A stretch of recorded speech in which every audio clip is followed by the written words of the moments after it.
All right, hello and welcome to the Extra Yard. I am Kai Chan Chisholm. To my right is Juan Cardona. Below me is Threat, and to his right is Kendall. We are here. The NFL season is officially over, and it's time to get into a little bit of toxic talk. Before we get into anything else, just want to ask the boys, how's everybody doing? I'll start with you, Juan. I'm feeling great. I'm not gonna lie. I feel like we haven't streamed in a while, and I think this is the perfect opportunity. I think to kick us off for the 2022 season, bro. I mean, at this point, no better subject than quarterback, and what we'll eventually get to, which is a ranking of who we think is number one all the way to 32. And I think it's going to be interesting. Threat. The boy feeling good, man. What can I say? I can't complain. I'm in off-season mode. I'm looking at a lot of film. I'm looking at a lot of prospects. I'm getting that fake optimism back in me for right now. After I was down a little bit, you know how the Dolphins do us. So it's pumping back up just to be let down. So I'm enjoying the ride right now while I'm going up. Kendall. Chilling all season mode, looking at mock drafts from a few people, seeing names that I wasn't rocking with because I have never heard of, like offensive tackle from Tulsa, Tyson Smith. Yeah, you know what I'm saying. I ain't heard of Mr. Smith, but he got my last name, so shout out to him. The Super Bowl over, thank God Aaron Donald did what he had to do. You know what I'm saying? Let me tell you. Shout out to Isaiah Prince, former Dolphin, for shoving that man in the face. Because once he did that, he secured a Super Bowl for the fucking Rams, man. Because I couldn't have Joe Burrow and Jamar Chase all over the place. You know what I'm saying? Them boys right back in the depths of hell. Juan would have been the one being a detriment to all of us. Oh yeah, I'm not gonna lie. Yeah, we would have took a big hit if. Yeah, we would. It would have been nasty. Mainly because of me, but yeah, 100%. So off season mode. I ain't getting let down because I don't believe in these clowns. All right. Sounds good. Yeah. So, as always, we have to do what Royal says, as in quote, pay the bills. So, we are sponsored by Prize Picks, and we are also sponsored by Signs by Broward. Prize Picks is the first one we're going to go through here. Juan, I'll let you go take that away. And yeah, bro, I was sitting here going through it just now. First of all, you got to use our promo code. It's five like FIVE. Very simple. You go on there, you sign up.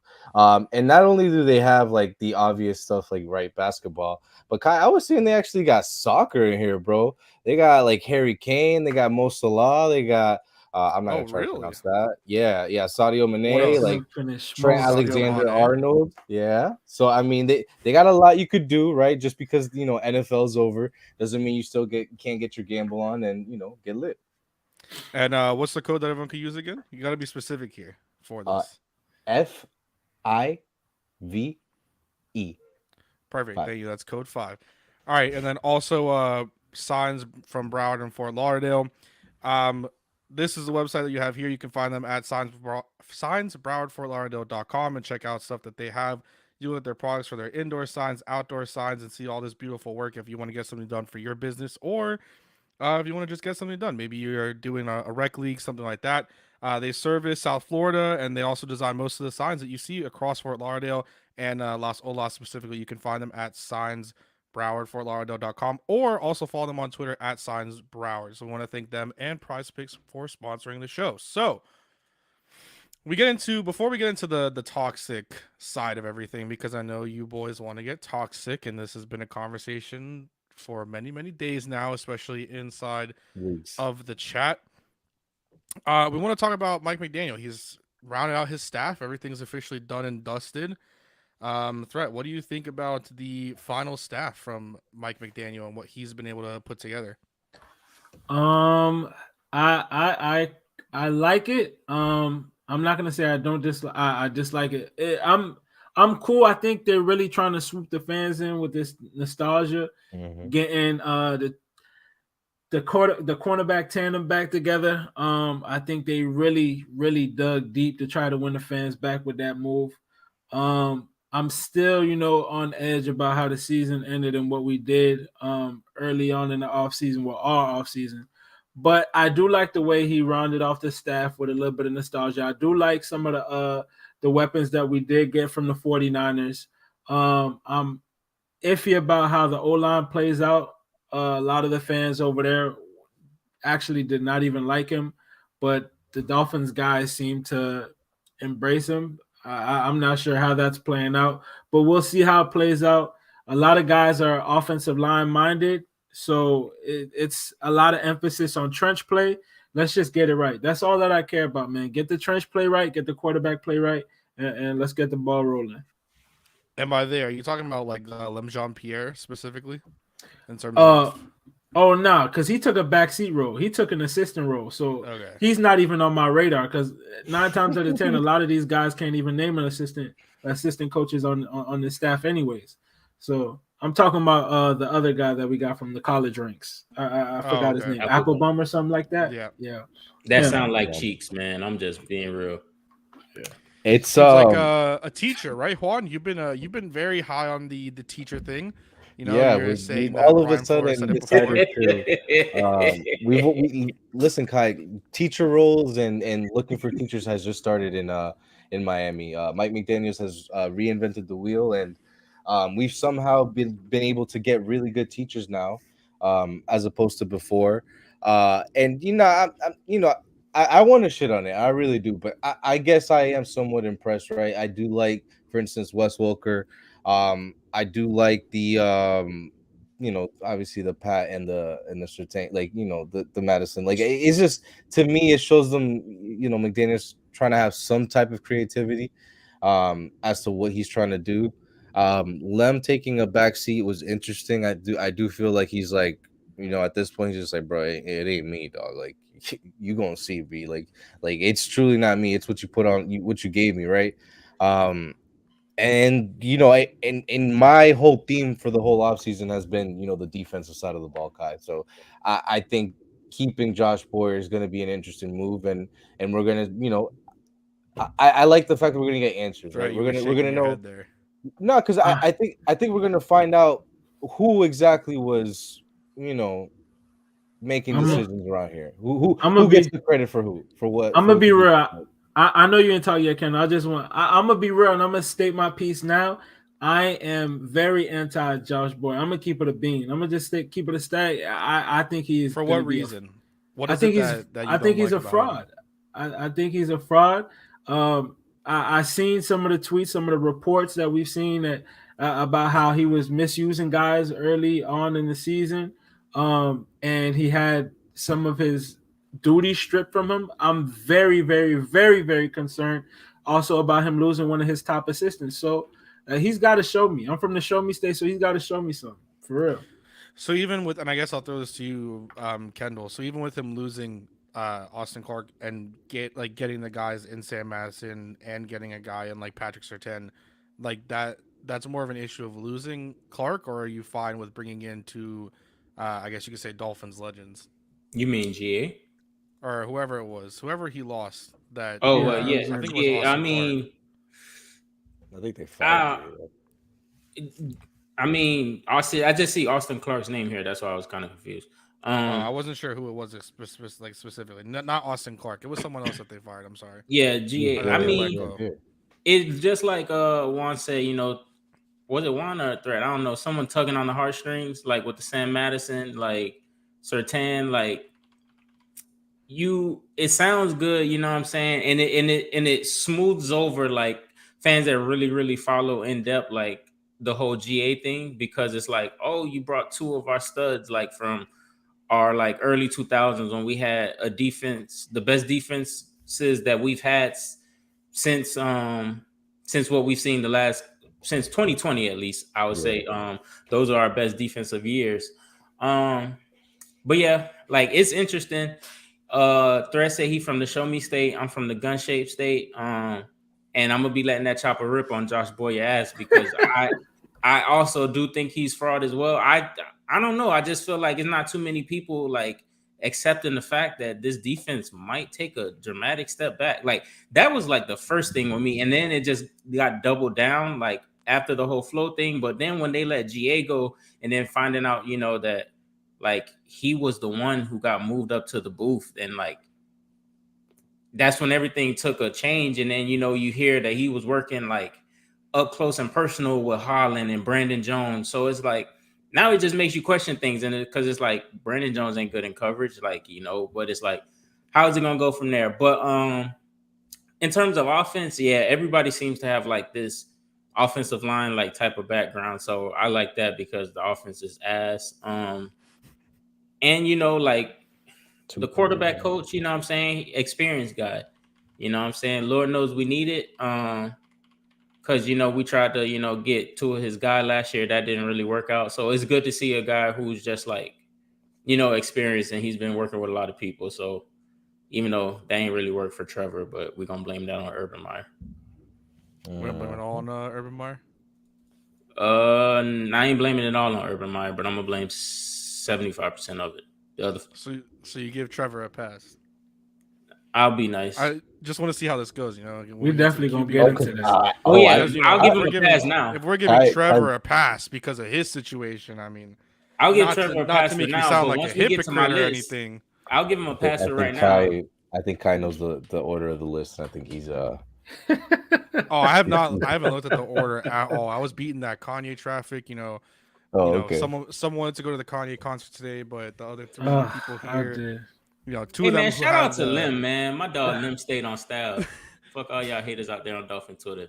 Two of the people here that are part of Clutch Corner stopped me from going to the Kanye concert tonight, but that's okay. So that's all I wanted. I mean, you just shouted out Lim. Like, are you fine? The Twitter went up in flames about Lem Jean-Pierre staying. No, it's just funny. For me, it's just funny because it's like it was. They didn't say shit about Studsville either, by the way. It was you know what I'm saying, and it's all like for Lem Jean-Pierre. For me, it's just funny because it just shows you how fickle as hell like fans are. Like instead of just letting stuff play out, like Caillou was the leader of the Mike McDaniel train, so it's like, yeah, that's our guy. We got our guy. He bringing in his boys. Oh, but I'm gonna keep Lynn. And now everybody like. But I got. People want to back off of him. Like, I don't know if I can support him now. At the beginning of the offseason that Flores was brought up to him that he had to fire Lem, and he said no, and then that's what initially created him getting fired. I didn't know it was some of the it was a coach. I didn't know who it was. Like, I don't know if they named the coach. It was either Lem Jean-Pierre or Lemuel Jean-Pierre or the co-OC bullshit. Okay, that's crazy. I didn't even know that. That's crazy. And then you know he just went on the I Am Missing Channing Crowder and Fred Taylor podcast, so he did just speak there. They took a huge hit, by the way. For what? Just losing? I am the numbers viewership, but I'm pretty sure they pockets is fine. Oh yeah, of course. Oh, for sure. That was a good way to say it. I was gonna say it completely. But you look at what they started with the pivot. And fans began to pivot. Shout out to Channing Crowder, by the way, man. Yeah, real one. Wouldn't pull no punches. They don't give a fuck. Is that all we want to talk about? Obviously, we knew Wes Welker was coming. Darren Bevel, you touched on it a little bit, Kendall. A lot of people also, I guess, just bringing that up. A lot of people were not happy with that, just considering the end with Seattle. But I mean, as a freaking quarterbacks coach, I don't mind having him as a quarterbacks coach. Yeah, I mean, anytime a guy who's like known for doing more takes a step back, like I'm trying to give everybody a fair chance, like at least for like the first training camp. I'll see how it looks after that. Until after we watch the first couple of practices with media, and then we're on Twitter going, "Nah, this ain't it." Nah, after you see them tweets that say blank and blank takes the first team reps today. Well, all right, bold prediction then. And I guess in relation to this, before we go to the QB rankings, because obviously that's going to be a big part of the show, just position group wise, not offensive side of the ball, defensive side of the ball, position group specifically, who do you think is going to take the biggest step back, and who do you think is going to take the biggest step forward? I'll start with you, Kendall. Biggest step back. I am going to say linebackers because I don't know who are they going to be. You know what I'm saying? It's just Jerome Baker in that room, and that's it at this point. And he damn near outside edge rusher, blitzer, like well, he should be in the first place anyways. Well, he should be in the first place anyways. Yeah. And taking a step forward, I would say offensive line because can it get any fucking worse? Like, bro, I'm taking the easy way out. Like, it not get any worse. I don't think it could get any worse, man. So it's just like those are the easy. Like, step forward, I would just say O line. Threat.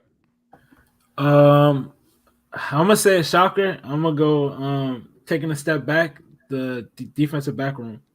I'm not sure because of a trade or just in general. That's it's a couple things in play. Boyer, I don't know how he's gonna have him defending. Brandon Jones, I don't know how he's gonna fit in. Being that he's struggled covering. Kendall brought this up to me earlier. He was telling me about how Carr picked him apart in that Raiders game. Towards the end, that was the Raiders game, right? Yeah, it was. Raiders game. So I'm interested to see how he's gonna transition into being more of a full-time safety. Also, I don't know if the pressure is going to come in the same. Seeing if we might lose Agba, is it just going to be all on Phillips to pressure the quarterback? Makes it harder on the DBs. So I'm gonna go to DB room. Biggest improvement, I'm gonna go to wide receiver group. I expect a huge acquisition to become the guy next to Waddle, and I expect big things out of my boy Lynn Bowden, man. You know what I'm saying? So we're gonna see. We're gonna see. Also, I don't expect no shoes on. I don't expect Siggy to be back, so that's another reason why I expect the wide receiver room. You just couldn't let a good thing be good.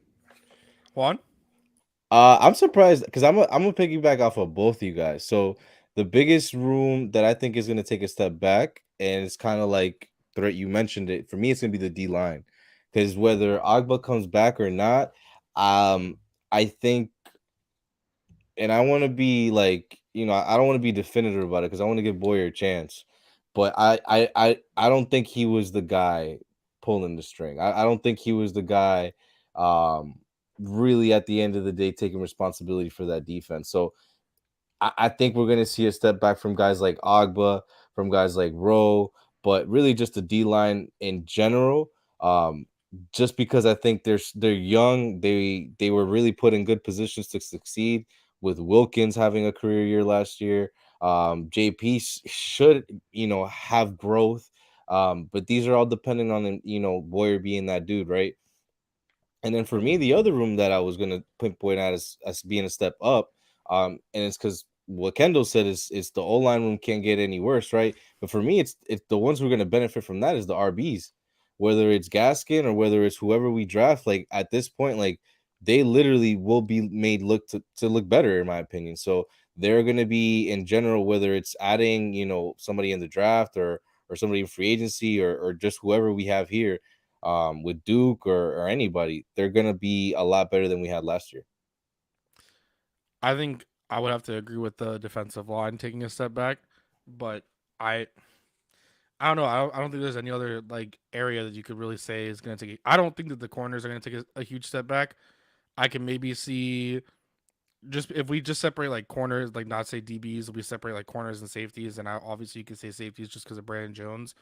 But I think that Javon's gonna just keep going up. I would say, I guess, yeah, like the defensive line, I think will go down. And then I'm gonna just stick with my brand, and I'm gonna say that the special teams is gonna be much better this year, across the board, whether that's punting, kicking, or just coverage team in general. Because coverage team was not great. I like how. Hey, look, I'm campaigning right now to draft Matt Araiza, and that motherfucker can punt. Is it Araiza or Ariza?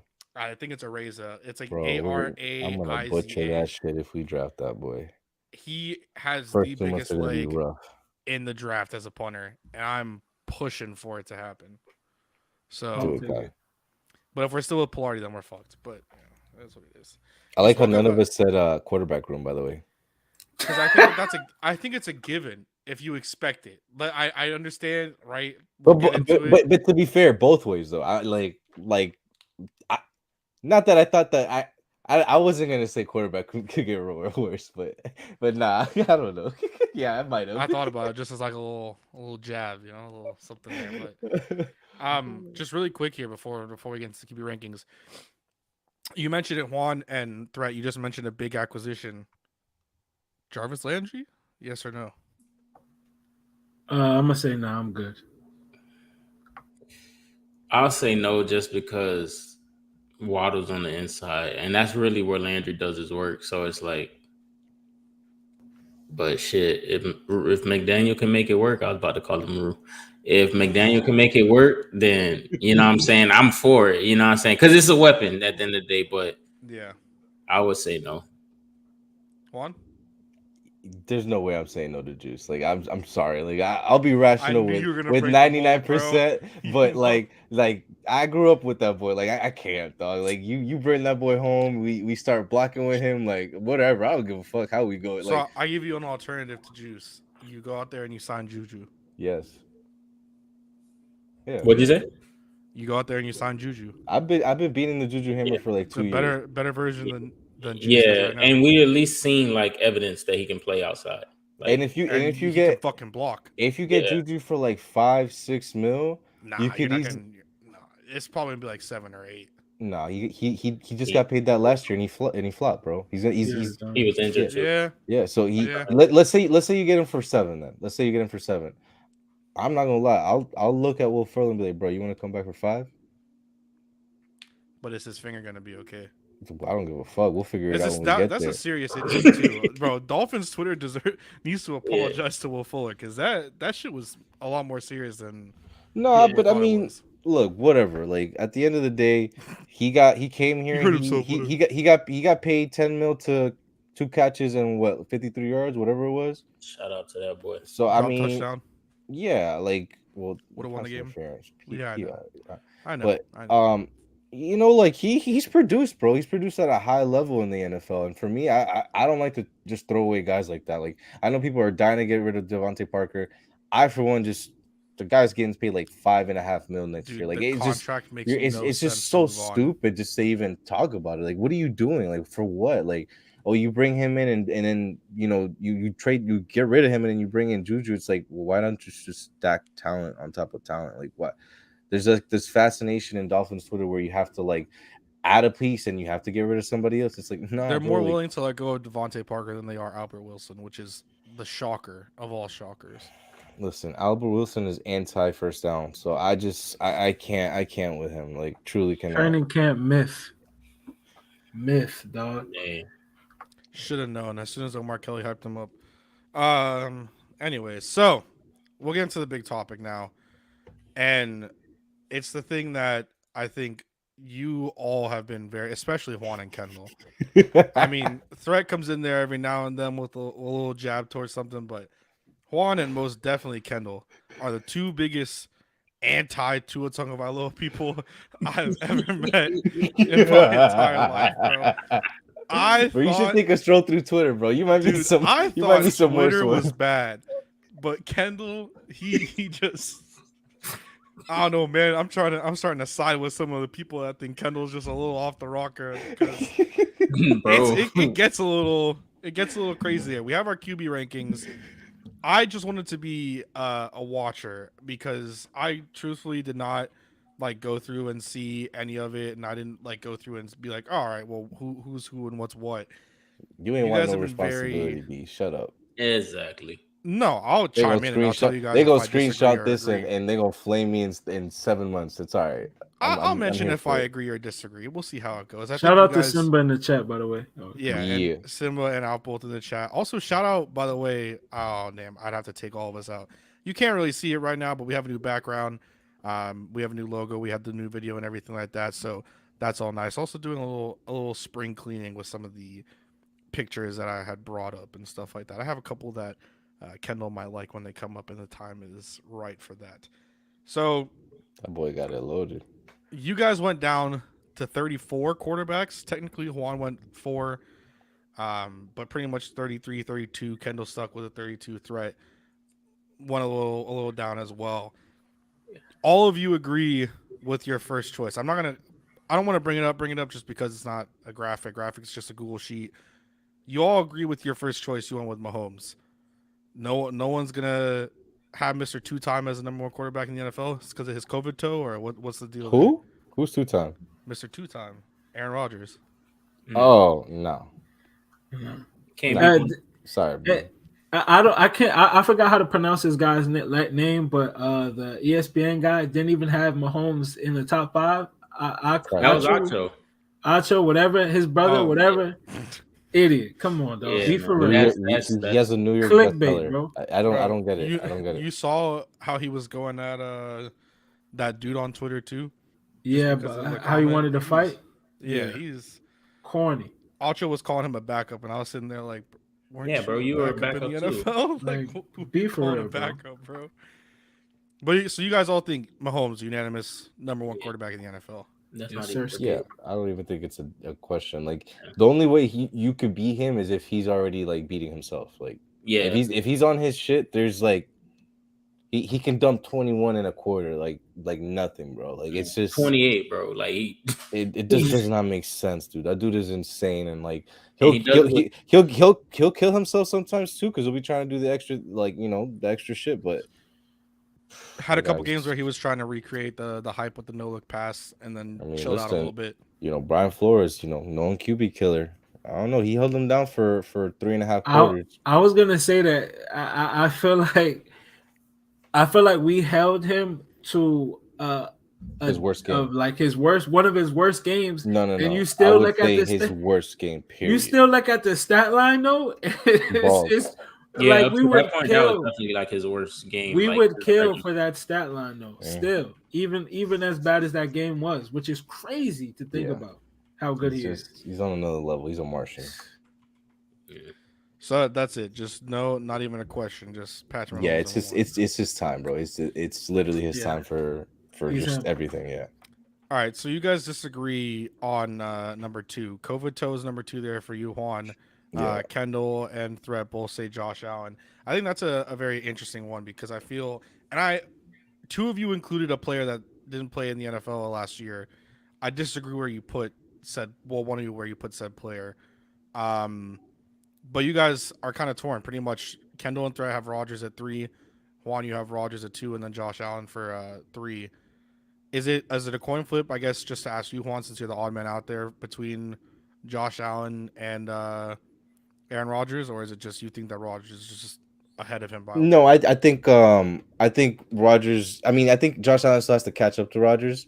Like that. I think there was like 2 games this year where Josh Allen just like looked like lost. Like I think it was like a Jacksonville game and I think the Steelers game too. Yeah, it was. He looked terrible. He just looked terrible, and I'm like, yo, this is like off. And mind you, that's Aaron Rodgers had a pretty bad game like for week 1 too. But the dude is like automatic, like 35 TDs and less than 6 interceptions. Like that's just, it's insane in the volume that he throws too. So for me, it's just he still has to topple that mountain. For me, why I put Allen over him is those 2 playoff games was that shit was ridiculous, man. Like, stupid, and for him to go toe to toe with Mahomes like that, like it was just a back and forth. And also, like I'm at the point with Aaron Rodgers where, like I think I said it in the chat, like he's a choker, bro. Like it's like at some point it's like it's been 10 years, 12 years since you've been to a Super Bowl at this point. So it's like I'm not like he hasn't even gotten there. So it's like, bro, you get one and done against the San Francisco 49ers, like in Jimmy G at your crib, like a year after you complained about like, oh, I never have a home game in the NFC Championship. Like, yeah, your coach ain't go for it on 4th and 8. He took the ball out of your hands, but we didn't see that man get smoked by Matt Ryan, Eli, like Colin Kaepernick smoked him. Like Jimmy G ain't smoked him the first time. He only threw it 8 times. Like, bro, it's like at some point, something got to give, and you got to get knocked down a little. Hey, let me stop. You got to get knocked down a notch. I mean, he's still that boy, but and then when you throw in like Josh Allen's running ability, like they legit be calling like quarterback sweeps, like on 4th and 2s and shit like that. And like it's like the 1930s. Yeah, you know what I'm saying? Like, is Gary U premium back there, but just 6'6", 250 damn there. Dick Night Train Lane. boy be out there looking like Fran Tarkenton, the 2022 version. But and then another thing is Rodgers, with age, his playmaking ability outside the pocket, like that used to be like what Mahomes does now outside the pocket. That used to be like Rodgers, like bread and butter. Like he's had crazy throws. Yeah, like the one he threw down the sideline against Dallas, going the opposite way. Cook. Yeah, you know what I'm saying? But we don't really see that no more, you know what I'm saying, as much because he's getting up there in age. So when you try to run away, he don't get away. But Josh Allen, he get out of there, he a playmaker. So and with the playoffs, these last 2 games, I mean those 2 playoff games, I gotta put him above Rodgers. All right. I think I want to bypass I out of that conversation. Juan has Russ at 4. You and Threat both have Herbert, and sticking to the narrative, I guess, of kind of a similar thing there in the top 4. You guys have Herbert 4? Yeah, I was gonna say Juan has Herbert 5. That boy, he picked the squad.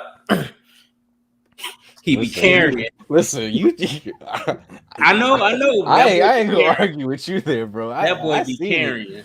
So then, the biggest change, and although it's not your side of the rankings there, Thread, I'll ask you because you do have him ranked just 1 below. Kendall has a specific quarterback that is contract currently tied to the Houston Texans at 5, and you have him at 6. Juan doesn't have him anywhere for obvious reasons. What is the mindset? And you also have Burrow pretty high there, Thread, at 5. I think strictly on the field, as we've mentioned multiple times when we do talk about this, I think that Deshaun Watson's arguably a top 3 quarterback in the NFL. You and Kendall pretty much both have a similar thing, 5 or 6 there. What is the reason for, I guess, you guys including him? And I'll start with you there, Threat. For one, we were deciding to even. Well, it wasn't even a debate to me. I was throwing him on the list regardless. I think he came. His last season playing was a monstrous year for him.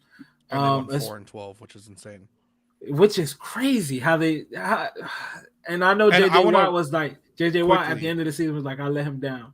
Quickly, I want to preface this. Sorry to cut you off. That we're not like advocating for anything. We're just talking strictly on the field. And sorry, Threat, just you can No, you're good. No, I just feel like his skill set, man. He was playing at such a high level when he was playing.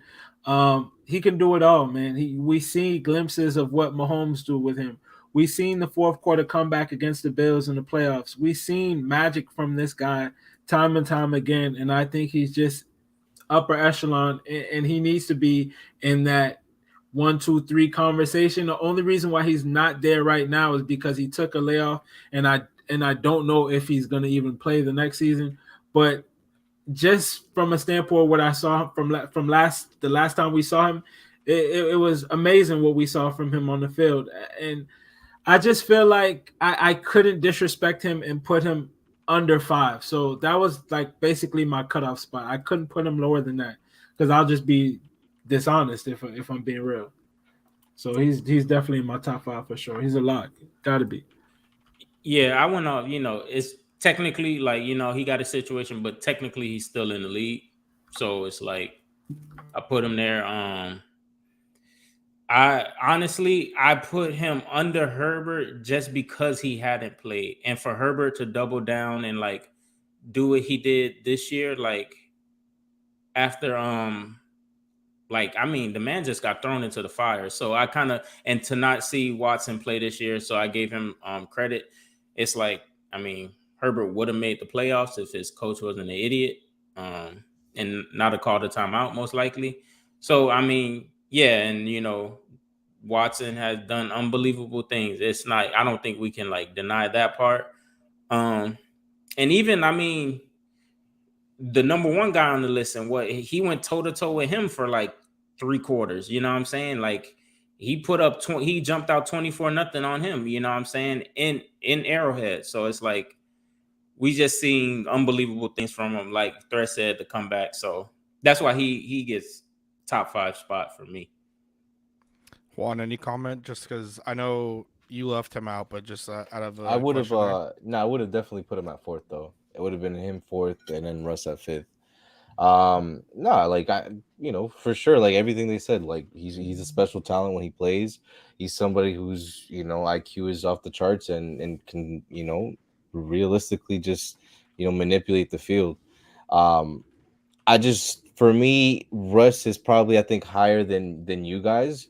I probably just don't have that stain of last year really imprinted on me. I feel like he is still that guy, and for me, if he sits here and goes somewhere else or whatever have you, like I still think we're gonna see that top five, upper echelon quarterback to where my love for Herbert, is very widely, known. I don't make it, I don't hide it, right? But for me, I still think that Herbert has another level he can get to actually hit that top five quarterback status.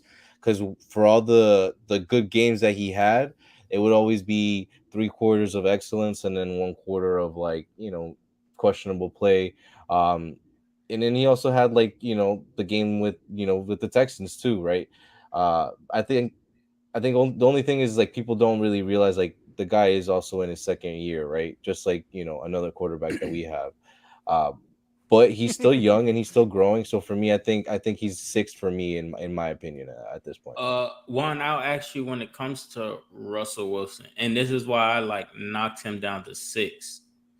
What do you think about the second half wall that he tends to always hit? Like with like Every 6 single year. and left or something like that. It's like clockwork with him. It goes from let Russ cook to what the fuck is Russ doing? I mean, I think defenses adjust, bro. I think at some point, you can only do so much with DK, who's really just a straight line guy. He's not really doing anything crazy. At this point, is Lockett really that dude? I think they do have to add more weapons to that. I think Like a Mike last Gesicki. year. Listen, Mike Gesicki could go to another quarterback that we were Yeah. just talking about with Justin Herbert, or even another guy that we were talking about with Joe Burrow. So listen, Mike Gesicki got some options, all right. He's gonna suck in all of them. But no, I think Russ for me, I think you give him a running game because you've seen that's what really helps him cook, and I think Rashad Penny was eating at the end of last year. Too late, a little too late though. So to go through, I decided to put in some stuff there while Thread and Kendall were talking. I decided to put in my own little thing here, and contribute to the crowd. Burrow, I think for anyone is the highest with you threat at 5. Your thoughts there? Is it a little bit of the run that puts him up there, or It was definitely the run.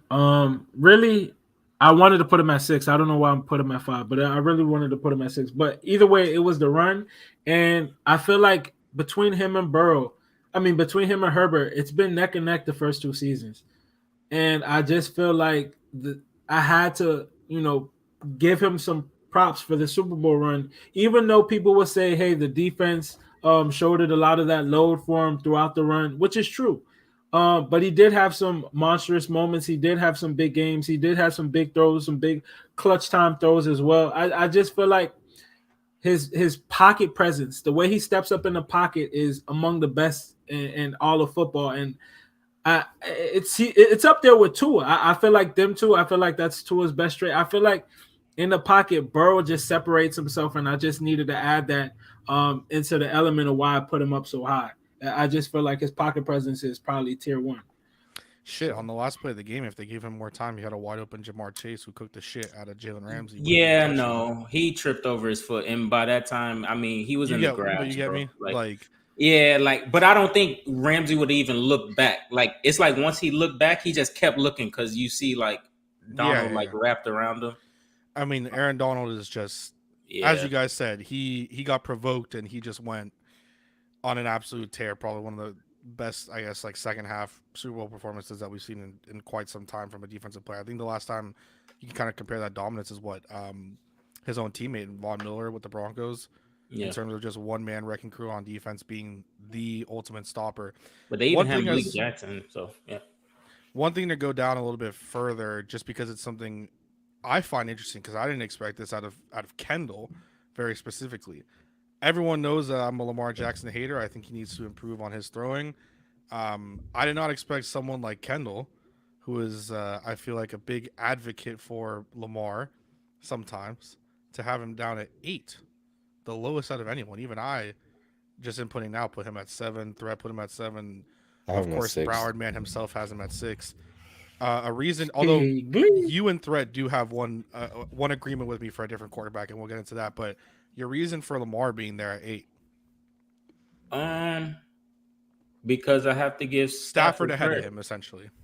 Yeah, because I have to give Stafford credit for like. Oh, you put Stafford. And that's the disagreement, right there. But I have to give Stafford credit. I mean, they won 3 playoff games like with no, and the champion. Well, they won 2 playoff games and the Super Bowl with no running game, like, which was unexpected. Tampa Bay, they were crumbling. I mean, like, Stafford was known, like, that was the moment for him. You know what I'm saying? Like, it was a year to the date, and like they brought him there for that. And for you to almost threw the game away, though, if we're being real, multiple times. Like, what do you mean? In the Super Bowl? Oh, in the Super Bowl? No. Well, right now I'm talking about Tampa Bay. I mean, okay, bro, for you to be put on the spotlight like that, like, and everybody, like, you even got your homeboy on TV. Like, I'm pretty sure he ain't asked him to do it, but your homeboy on TV pom-pomming you up all year long. And for you to come through like that, like, bro, I got to tip. That's a salute. You know what I'm saying? Like, I got to tip the hat. And, like, the man did what he had to do. Like, they honestly, like, he was brought there to save Sean McVay when McVay didn't have any more answers. In the Super Bowl, in that second half, Sean McVay ain't have. The only answer Sean McVay had was on the 4th down. His only answer was, I need you to go and figure it out with Cup, and that's it. The only play he had was the end around the Cup. That was like the only play like that. It was just like, okay, that's an answer for like. And he kept beating his head against that wall where he just wanted to run the ball. He wanted to run that stretch zone, like, you know what I'm saying? This I think this explains like a lot out of Sean McVay too. Right here, really quick. Sometimes maybe good, sometimes maybe shit. I think that explains his play calling very perfectly. Because he was very persistent on running the football no matter what. And it just wasn't working, and he kept trying. I got it once Odell was still in the game, but like once Odell kind of got hurt, it was like, bro, I don't even think he ran a screen pass.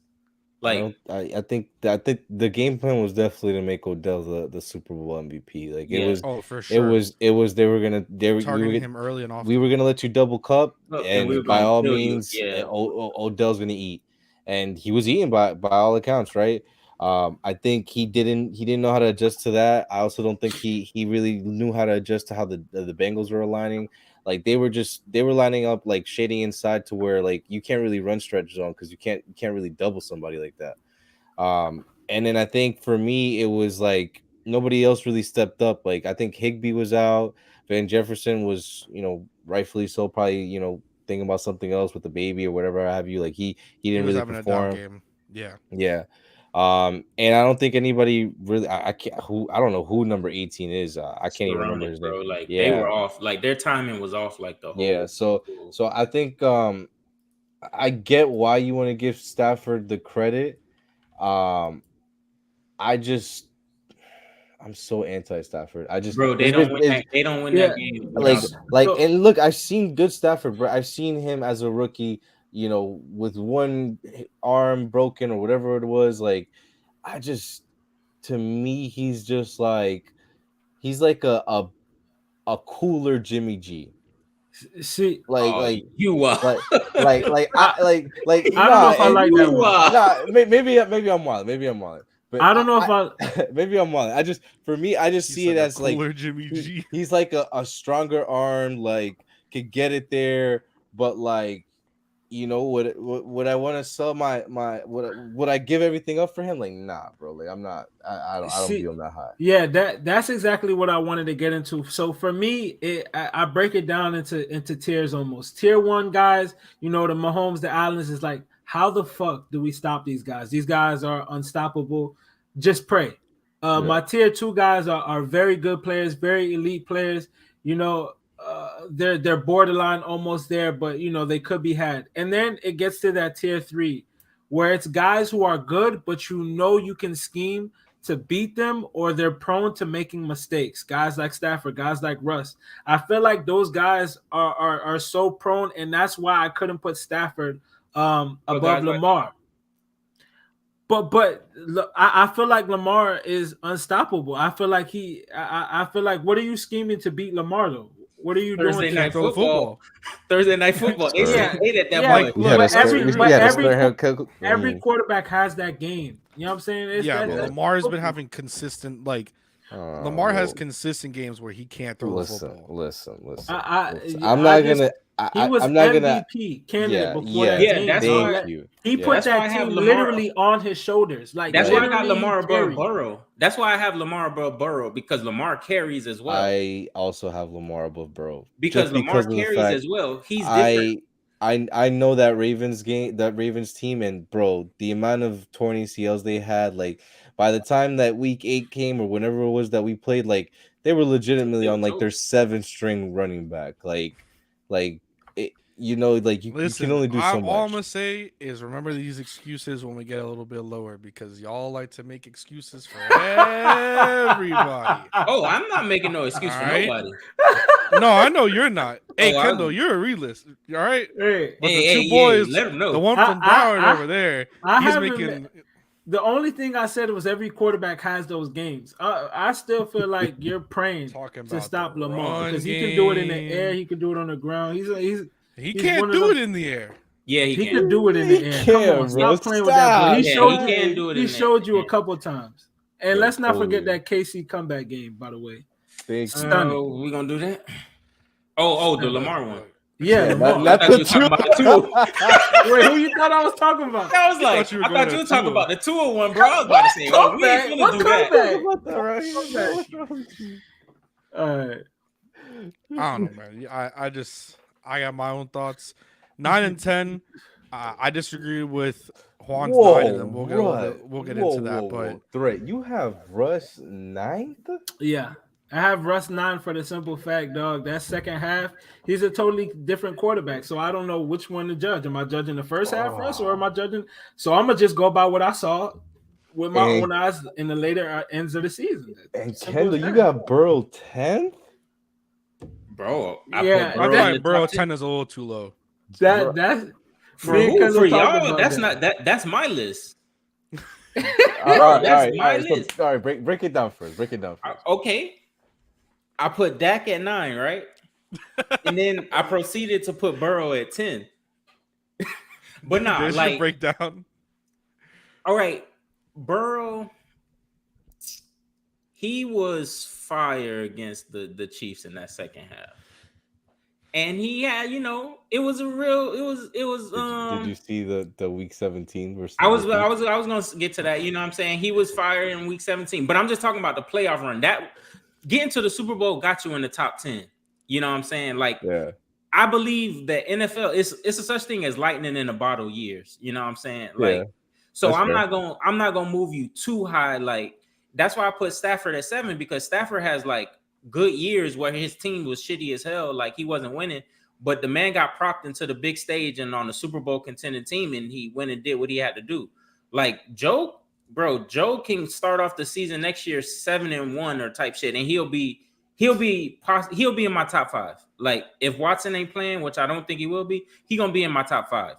It could change that quickly for me, but I wasn't finna just throw him up there. You know what I'm saying? Because here's the thing, putting him at 10 for me, you're telling me one season is he's all right, he's a top 12, top 13 quarterback. And that to me is I don't see that. I think he's a solid. But they had a lot of things break right for them. I feel it's just, I believe in lightning in the bottle seasons. It's a thing. He's got a so point, it's I'm gonna put it like this. Jamar Chase did not have his best season as a Bengal. Him and Burrow have the type of connection, bro, where it's are you saying without Burrow he doesn't have it? I don't know. I'm gonna tell you now, he's not playing that season. He's not having that season next season. Are you saying that without Burrow, he doesn't have that season? Just to be specific, because I don't know if you're saying because you said he probably would have had like 1,300, 1,200 receiving with like 8 touchdowns. but that I think that connection with Burrow is special, and I think you're gonna see Kirk soon. Actually, I definitely think it's gonna be something that is just gonna keep progressing up, in my opinion. I think it take a step back next season. I offer respect for sure. Offer respect. Number one, I think guys are going to be a lot more tuned in on them. I think the league is kind of going to they're going to figure them out a lot. And I definitely think we're going to see some frustrations grow throughout that little two-man chemistry game right there. So we'll see. You said they're going to blitz him, Kai? The Bengals, so for sure. Oh, I wouldn't do that. Yeah, because the thing is, I don't know if they don't. Chase break one, bro. What makes Chase and Burrow so special is all they have to do is run a fade route, and it's either back shoulder or just up front. And and you're right, but like, are they really going to make the adjustments on the offensive line? Like, truthfully, thinking about it, because they just had a 1,500-yard, 13 TD season with but this whole line. Like Kendall said, you're not gonna have that again. Oh no, for sure. That's not gonna. You're 100%. 1,500. I think I can see. You're not gonna have. He's gonna have in his future an 1,800-yard, 20 touchdown season.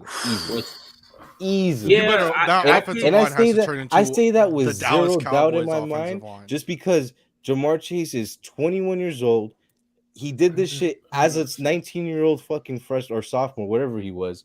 In college, freshman. And look, let's be honest. The boy did not play a single down last year. He came off training just for fucking, what it is, like the underwear Olympics. He trained all year for that shit. He balled out, and he still came in 8. But what happened at the beginning of the season in training camp? He couldn't make a catch. Everybody killed him, bro. I'm telling you, that kid is gonna take the fuck off. You say he's, but look at the names. Look at the names who's put up 1,800 yards. Calvin Johnson. Cooper Kupp, obviously. It's a 17-game season now, but yeah. Julio Jones. Well, but if we're saying 16-game season, I would say he's gonna have a 1,700-yard and 20 TD season. The only reason why I won't say, I get exactly what you're saying, Juan, and I'm at the point where I believe it, is that boy T. Higgins. I think he just this postseason, I think he took a major step forward, because every clutch, the whole season. Well, yeah, the whole season, but I feel like that he was supposed to be the guy too, and then he was, but I feel like he really took that step forward, because like the Chiefs, whatever the Chiefs did against Jamar Chase, that shit worked. Mm-hmm. Like I feel like they kept the corner under and the safety over knee. So if you tried to throw that back shoulder fade that they killed him with the first time, we got their DB coach too. Just saying, yeah. I mean, I can see like 16, 17 for Chase, but unless it becomes like a force feed machine, like I don't think it would. Like the obviously, I said all that, but like there was like an 8-week period where it was just like he had max 100-something yards. That's not gonna happen, bro.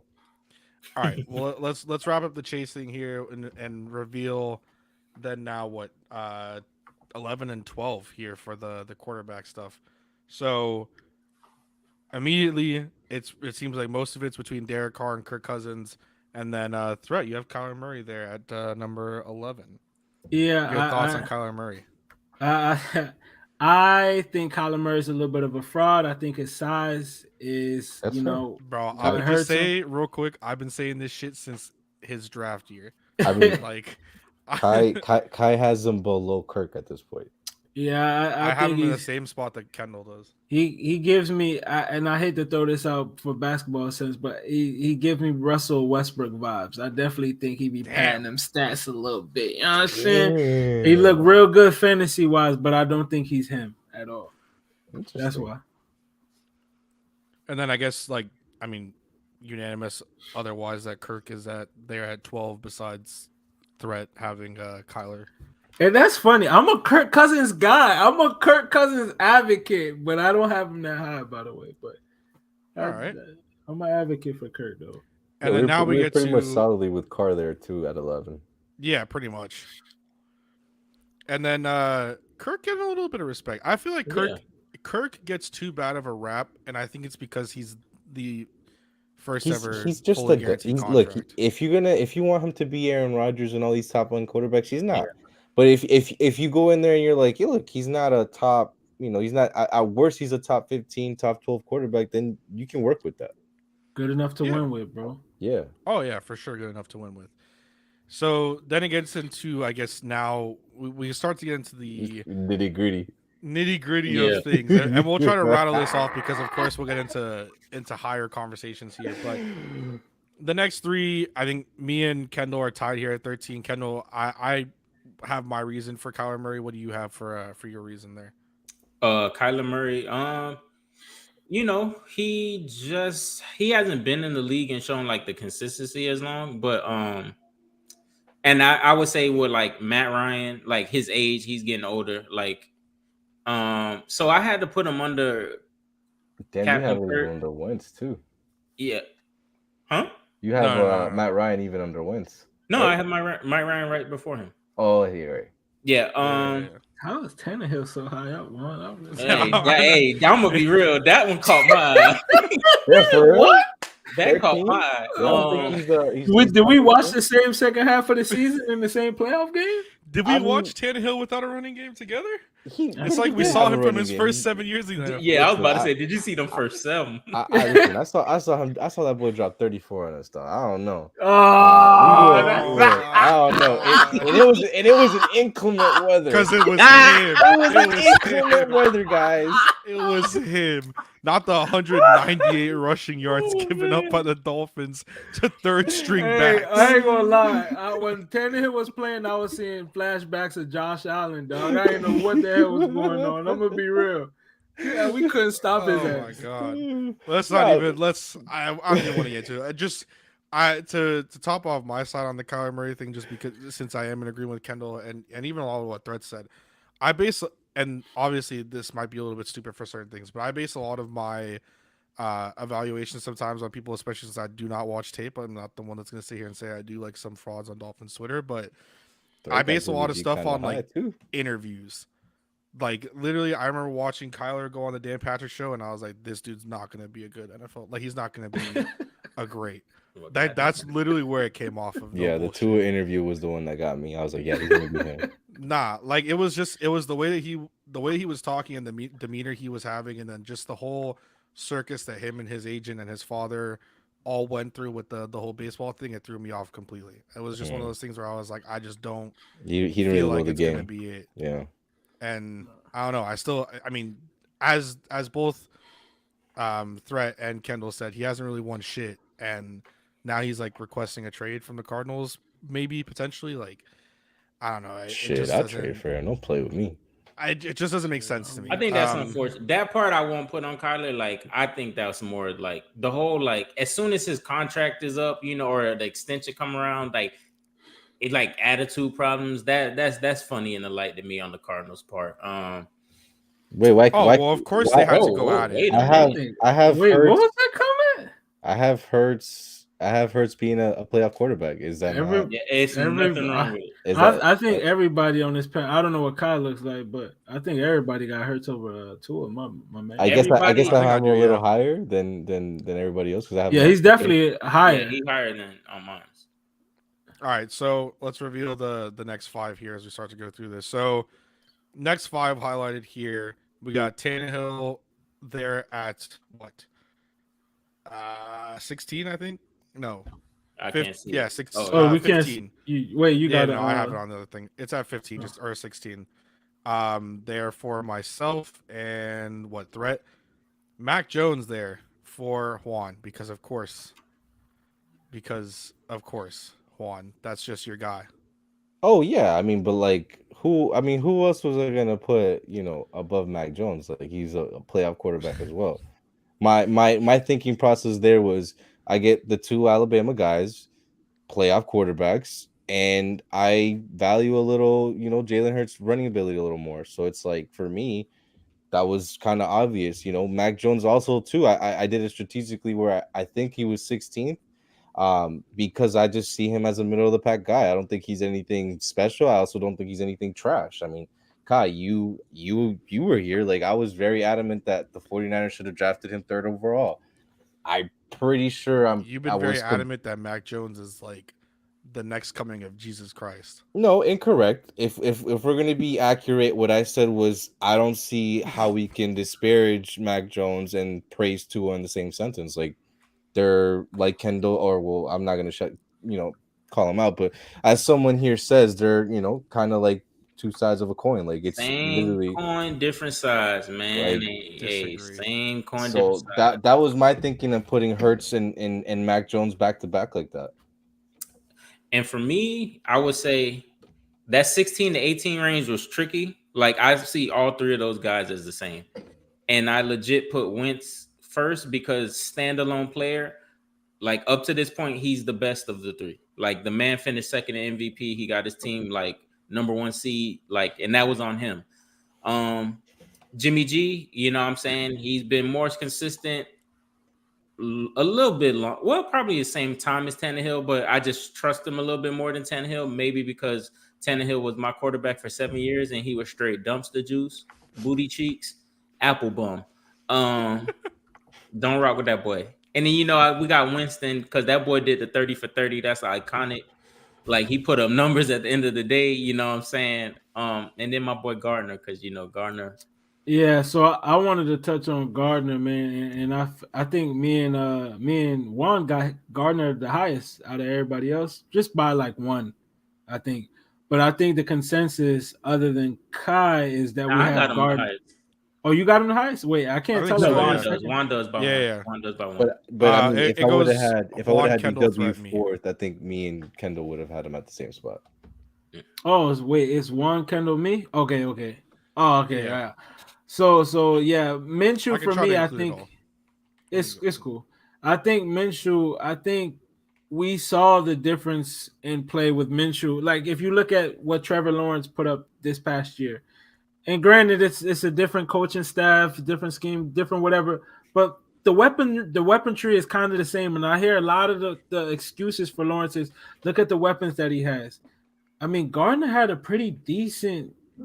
put up pretty decent numbers in Jacksonville his first 2 seasons. He had 21-6 the first year, 16-5 the second year. For his career, he's a 41-12 guy. I mean, this guy is still producing, even though his weaponry is not as good as some of the peers on the list along with him. So I really feel like that's the reason why I have Minshew over Tua. I just feel like he does a little bit more in the passing game, and even though he works with a little bit less. So that's just my opinion. All right, I want to, I guess, just touch. I think me and Juan have two of the highest. I have him at 19. Juan has him at 20. We will for sure get into all of that talk. I do want to say really quick, I completely forgot to put Wentz in mine, and I think that's for a specific reason. I don't think Carson Wentz is good at that's fair. That he's probably, like, for me, Baker ain't on mine because I think Baker is ass. I literally completely forgot, and I'm fine with that. So the next the next ones that we have here, Davis Mills. I think that's the highest for Juan there, and then it goes a little bit lower after that. I'm actually very high on Davis Mills, to be honest with you. He's stunning. Right? And the only reason I didn't put Davis Mills over Tua was I need to see it again from Davis Mills. It could have been a little like Kendall was saying, like, not as good as Minshew was. No. I was gonna say more of like just that lightning in a bottle that Kendall was talking about, where they were kind of like. They kind of were like a team where it was like, we know no one's going to be here next year. We know no one cares about us here. Let's just go out there and be the best we can. And he kind of maybe overplayed, past his abilities. I have had people somehow, I don't know why, tell me that he was a higher recruited player than Tua. I don't know if that means anything or what that does to anybody, but that he had more stars than Tua. So that is, I guess, he was the number one quarterback in the nation. Yeah, he was. Yeah, he was. Oh, brother. So I mean, that's what we're here. You got something to say for sure on this. No, go ahead. Well, my fault. No. That was literally it. I think I had Tua a little lower, and then I looked at the quarterbacks, and I'm like, all right, let me maybe a little fair and a little biased. For me, he still hasn't been better than Jimmy G. So that is something that I am very adamant about bringing up. I think as a top 5 quarterback, you can't be worse than Jimmy G. And like at this point, there's nothing that's telling me that this next coming year he's going to be better. I hope that McDaniels can somehow unlock that, but we'll see. Kendall, I wanna earth threat either one of you because I want to ask you guys. You're the two that have two of the lowest. I know Kendall is a big trade for Jimmy Garoppolo fan. So I am a welcome competition at real competition at any turn at the quarterback position stand. I don't know. I feel like Kendall is a big anything but Tua stan, but no, bro, I am any legitimate competition. So if you give me anybody from 15, right, but you can't have gone through Tannehill experience and then say like we just that can't you want Jimmy like Garoppolo. like no, bro, no, I like, don't want him as a quarterback, bro. I just want someone to threaten him. Like, yeah, bro, like it has to be a real challenge. That's the culture in the NFL for every position, bro. Yep. Like, oh, I agree.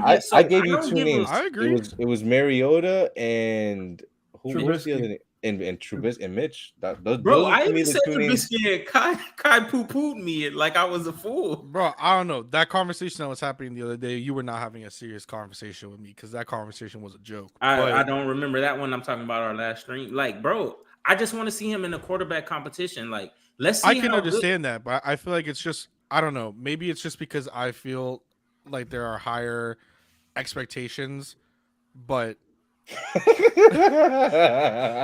that's kind of how I feel. Like the way that you come about it compared to the way that like Juan comes about it. Juan sits there and he's like, all right, I want competition for Tua. I feel like you come out and you're like, all right, give me anything other than Tua. Anything. Bro, how? I was the first one saying get a quarterback competition in there, bro. Like, how does that come off as anybody but Tua? Like, I don't get it.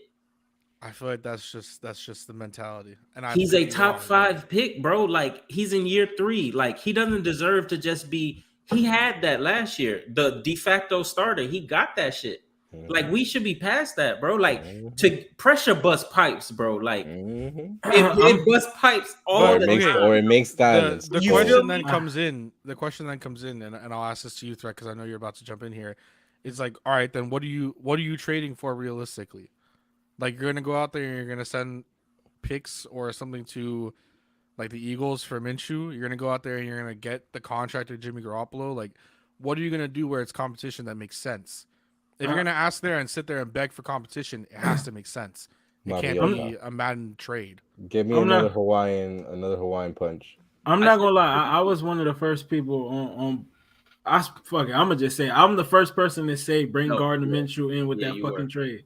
I just, even if it's a mid to late, I don't care. Bring them in, let them boys battle it out. But yeah, you feel. But I'm okay with bringing in a Mitch Trubisky. I'm okay with bringing in a Marcus Mariota to compete with him, and let's see who runs the zone read offense a little. You know what I'm saying? Let's see who runs it better. Like not even just that. Like, look, I'm obviously about competition, right? But I'm obviously on the record that I don't think we're going to get more than 12 games from Tua, right? So that's another thing. I think we need a backup quarterback, and I think that, you know, in some realm and point of view, I guess you could say Jacoby Brissett lost us the season. I won't say that. I'm gonna say it. He lost us the damn. He's part of the reason why we lost the damn season, bro. So, I think after what we just saw this past season, how can you not bring in a competent backup quarterback? Like, how can you sit here and not? Then what's your idea? Because realistically, let's be serious here. And it was a conversation in the 5R chat the other day. Much so that I had to go and ask Kendall specifically if he liked Matt Moore, because apparently people were out here thinking that Matt Moore was some god and some savior, because every time that the starter is making a mistake, everyone always wants to go to the backup and say that the backup's a savior. But let's be real. There's a reason why the backup isn't on the field. There's a reason why Jimmy Garoppolo was starting this year and not Trey Lance. Trey Lance might be the more talented player. He's not ready. What fever dream are you selling as a backup, or what realistic dream? Because let's just strictly speaking, and maybe you guys all think differently, I firmly believe this. You bring in Mitchell Trubisky, he's not going to beat Tua out for the QB1 position. It's not I want to happening. see it, and I want to see it, bro. And all right. Well, it's fine to be able to see it, but it's like you're willing to bet a house on it. Sure. You could would you put 100 on it? Yeah. Well, I just said a house. I mean, if 100, I mean, what? I'll put 100. Oh, I think like there's a difference between the idea that the three of you have of that any backup quarterback's going to come in here and it's going to be the best competition compared to what we've really seen from said backup quarterbacks on the field. And I understand that the mindset from you guys is that Tua is a backup quarterback, but like, time out. But why are we saying like Marcus Mariota is in a second overall pick? Like these are talented guys. It's not like we're Marcus saying Mariota is going to be a good matter of fact is also a second overall pick. We've seen that Mariota can be a good backup quarterback. For Mitch, we saw one good year with the Bears, and that's about it. Is he really going to come out there and bring some actual competition? I mean, Do you really think that Mitch is going to be competition? We have an offensive guru, offensive mastermind. Why not? Like if he can unlock Tua, why can't he unlock Trubisky? So then, would you rather unlock Tua than unlock Trubisky? I'd rather have an unlocked quarterback. I don't. But if you're saying that he's going to come in, and I'm just advocating for the double side of things. No, I get you. I'm not with the dream of like it has to be Tua. Like Tua has to be right. But then there's also that fever dream of that whatever backup quarterback you're going to bring in is all of a sudden going to be competition, and that's just not true. We thought Jacoby Brissett was a very competent backup. No. The idea. No. Let's be real. Whoa. Yeah, let's be real. The reason why Fitz did not come back was because we did not want competition for Tua. We did not. That's not what I'm saying right now. Wait. That's not what I'm saying right now. What I said is there's a fever dream that any backup quarterback you're bringing in is going to go out there and be a good backup, or is that he's going to be competition. Is Chase Daniels a good backup? Huh? Is Chase Daniels a good backup? Yeah, hustler. I know that. Hold on. In terms of for your young quarterback, I think yeah. Then we're on different wavelengths. I'm not talking about competition right now because you guys are talking about a good backup quarterback in general or competition. None of this is a guarantee that either is going to be a good backup or good competition. It is though. It's high upside. It's high upside. The only plays. one that we've seen that is actually been a backup the past few years is Marcus Mariota. But they're high upside plays, Kyle. But Kyle, that's what I'm about to say. That's the same thing with Jacoby is that Jacoby was looked at as being a good backup. No. And we know that. But he was looked at to being a good backup quarterback, and he wasn't. But there's no downside. There's no downside at all. So what is there really? What's the debate about? What I'm saying is that the three of you guys have this fever dream that any backup quarterback's going to come in and be competition, and it's just not true. It is true though. No. Like why wouldn't it be though? You McDaniels is not married to. He's not married to Tua. I'm not saying that he is, but I'm just saying you have this fever dream that no matter what backup quarterback McDaniel swings his dick and says, "Now I want Jimmy G." Halfway into training camp, are we going to tell him no? Jimmy G is not going to be in San Fran halfway through training camp. Whatever. I'm saying he swings his dick and he says, "I want my guy down here."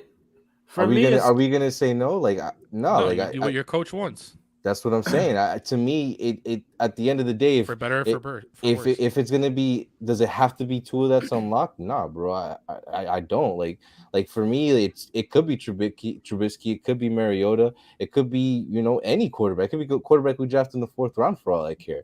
It has to be a real effort to say, Tua, look, you're our guy, but we still got to draft somebody who could potentially play for you because you haven't shown to be healthy and B haven't shown to be the top 5 pick that we thought you were.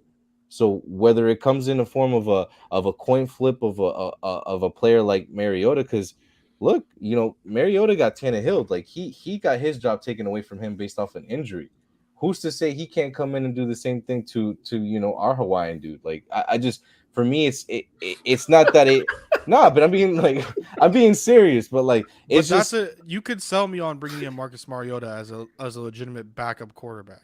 The other ones, Trubisky's I'm the same not. though. Bro, yeah, Trubisky, that's what I'm saying. Like, Trubisky's the same dude. He performed, he balled, he kind of was mid after that, and everybody's been trying to figure out if they can get it back to him, yeah, back to that again. He Like, went to rehab. Like, I mean, he was with Dorsey. He was with what's his name, Dayball for a year. So you know what I'm saying. And I said Jimmy G because it's like, okay, that's a guy who I knows don't even that's think I have Trubisky on this list, so I don't even know why I'm fighting so hard for him. But I think if Nobody does.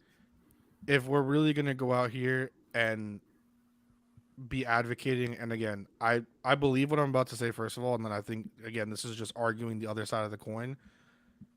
Is that if it's really this huge thing that you guys want competition, it's the old saying of if you're not sure if you have a quarterback, you don't have a quarterback. So if at that point you don't have a quarterback, you don't go out there and you get competition. You go out there and you get something proven.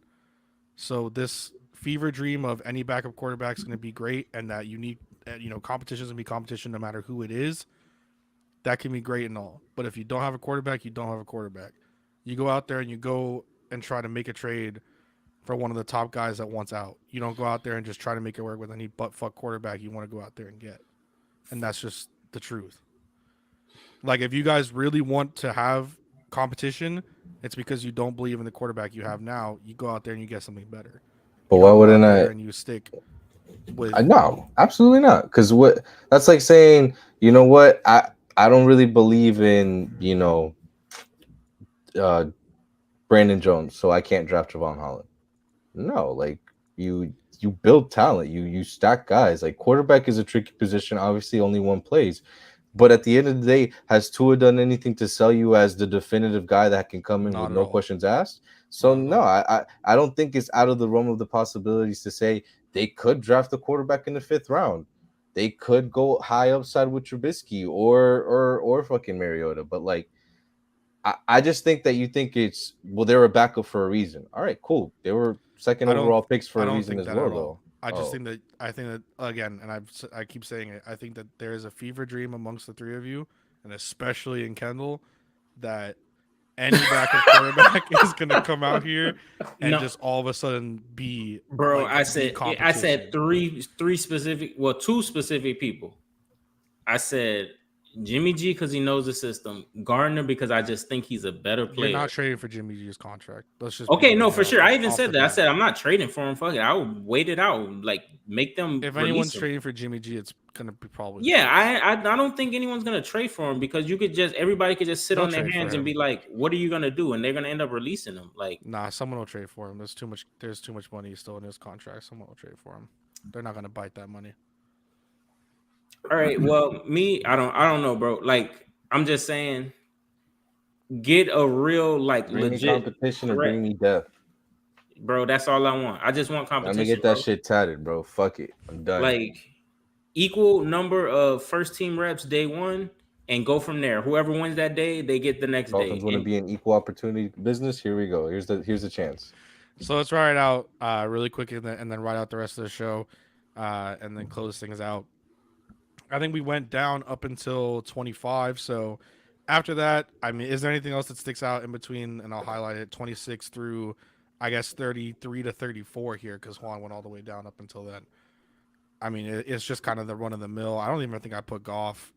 Goff is here for Kendall and Threat. Pretty much. I didn't even put Tyrod. Y'all like Tyrod a lot. I don't really like Tyrod a lot, but I don't know. I couldn't put Tyrod over Keenum at all. Y'all are pretty high on Teddy B too. Actually, y'all all had Teddy on the same 27.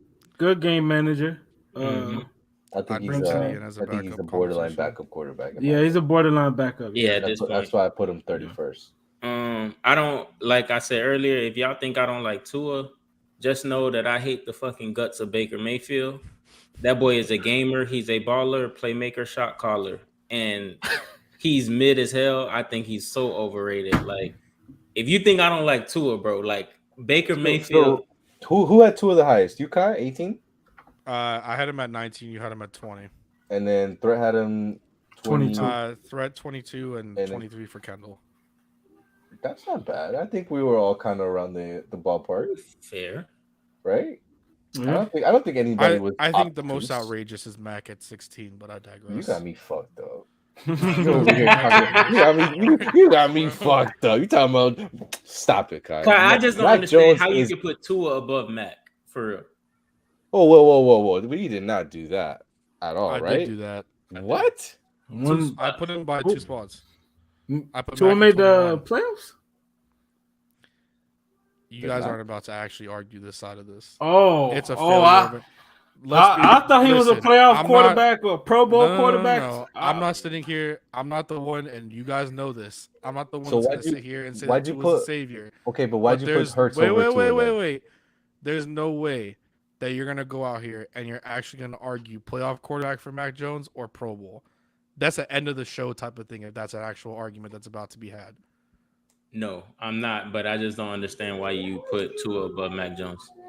Yeah, Mac had a clearly better season than Tua as a rookie. So that's my reason.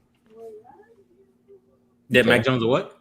I've been saying since last year that Mac Jones is a fraud, and I still think what is Tua? I mean, the same. You just threw him the alley, bro. Like, what do you? Come on, what do you mean? I'm saying the same shit. I think Tua's a fraud too. Like, Tua hasn't shown us shit yet, and that's the truth. Yeah, but I think you have him fifth. Or yeah. Tua hasn't shown us shit yet, but I'm not saying that Mac right now is better than Tua is. I just don't think so. Why is Hurts better than Tua? However, both Bill Belichick and Brian Flores didn't trust the Bama quarterbacks. Bill didn't trust Mac, and Flo didn't trust Tua. So I think Mac outplayed him. I think Mac outplayed him both games too. So I mean, any final words? I don't think there's anything else you said after that. I don't get into foolish arguments. I can't. I think that. I will say that Joe Burrow Super Bowl performance was mid. If you take away the Ramsey the Higgins touchdown, that fraudulent ass touchdown. It was very Tua type numbers. It was very Tua type vibe from Joe Burrow in that Super Bowl. If you take away that 75-yarder, bro. It was they very were both putting up Tua numbers until Cooper Kupp decided to take over the game in the fourth quarter. Nah. Stafford was cooking. Stafford was cooking through the first half. I think that's just there's no better way to just come out, bro. That's it. Tua type numbers from my boy Joe Cool. Hey, look, Joe Burrow. I think it's very commonly known Tua needs to show that he can be the guy. I agree. Stop posting workout videos and perform to chill the fuck out, bro. Perform to put the pom-poms away. Get a real quarterback coach and get off his knees. Enough of this bullshit. It's